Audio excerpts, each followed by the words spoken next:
I have been honest and I have followed the rules for many, many years. Just recently, I'm breaking the rules. But it's because I don't feel fear anymore.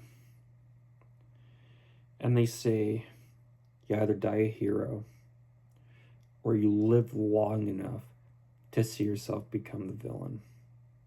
That is a quote I live by. Because I've always wanted to be the hero and I wanted to be the good guy. As I've been told, I've been misunderstood my whole life by everybody. And, I mean, who gives a fuck? Like, let's be real. No one gives a fuck about anybody. And all I don't want to be a billionaire. I just want to have enough money so I can live in peace and be with my pain and suffering alone. I've dealt with enough pain. I've been bullied. And it's hilarious. The girls like the bully. The people like the bullies. And then they join in. They pick on you. That is fucking life.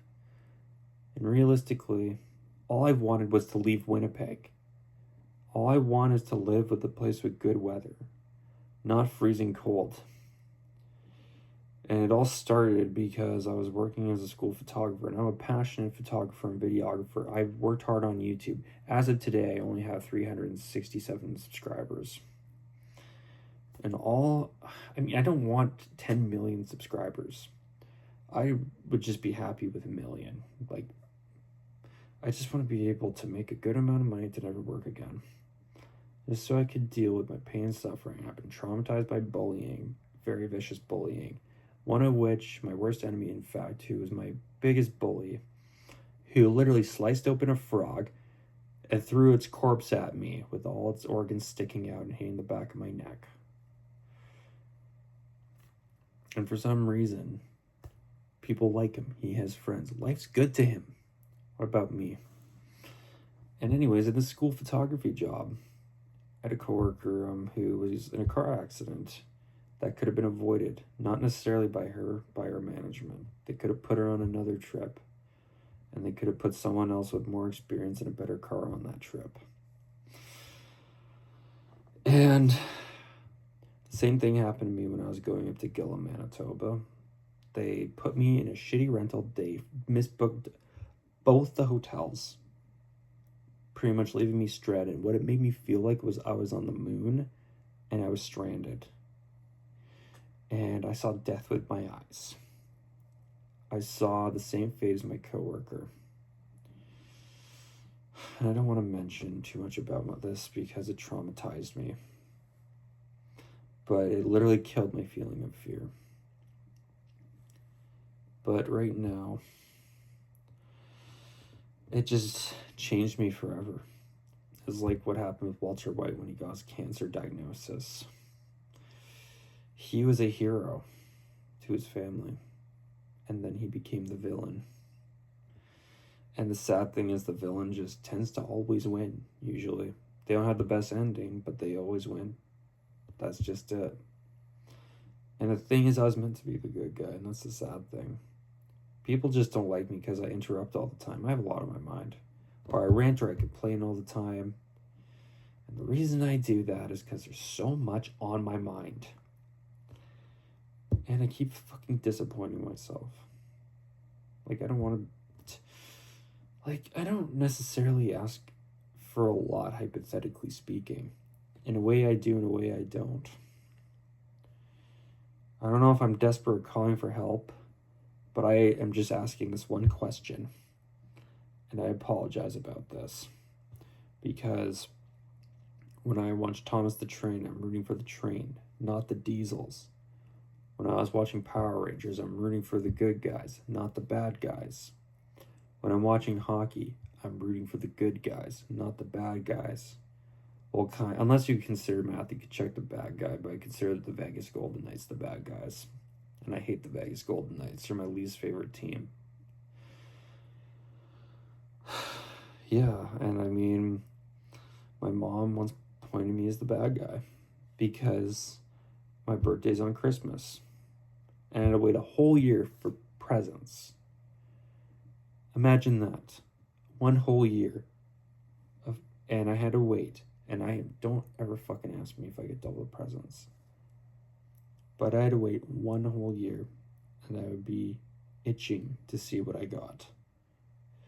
And I grew rather impatient. I'm a pretty impatient person, honestly. But one year I opened the gifts and I wrapped them back up, and my mom bullied me. And then she started using Christ on me when she told me she wasn't religious. And it's sad because I think it's important to know your parents, but I don't really know mine, hypothetically speaking. And I was bullied by my brother. And for some reason, they took his side when I stood up for myself.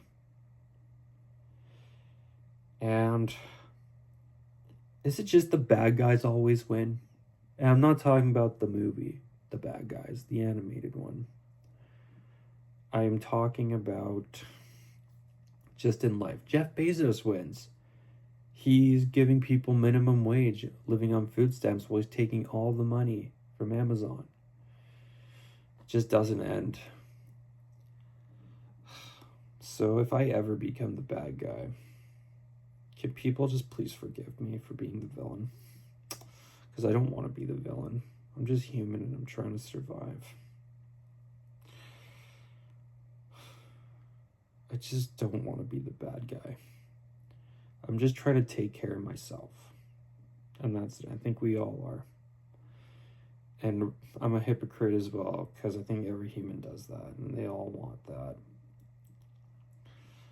I mean, I don't even know if I want kids. The world's messed up.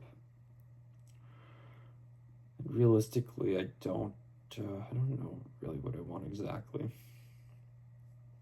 I think I just want to be left alone with my trauma from being bullied in school and being misunderstood and being bullied by my teachers. And like, I just, the school system failed me, and if I was to have kids, I want to homeschool them. And it's sad because we live in a world where, and I think divorce rates have gone up for this number one reason, and it's because people can't afford to live the life they can these days, because both parents or both couples have to work and they don't get to know their kids as well. And they're so busy that they don't really know themselves anymore. I think it's important to know yourself so you can help yourself to get better and help your kids. But if I ever become the villain, I'm very sorry. I mean it. And when people say I need help, I go to therapy, but what good does that do? My therapist has only told me I was too hard on myself and I'm misunderstood. But I don't want to be the villain. But I might have to be the villain here. I learned this through Beast Games. The villain always wins. Just look at the guy who stole the $650,000. Spoiler alert. So if I am the villain, it's nothing personal. And if people hate me, I understand it. Anyways. And if people do hate me, I completely understand. I would hate me too if I was in your shoes. But all I really wanted in my life was to leave Winnipeg because of all the bad memories I have. Right now I'm working on my life story, every single little bit of it. Yeah. Anyways, thank you for watching. And if you hate me, I completely understand.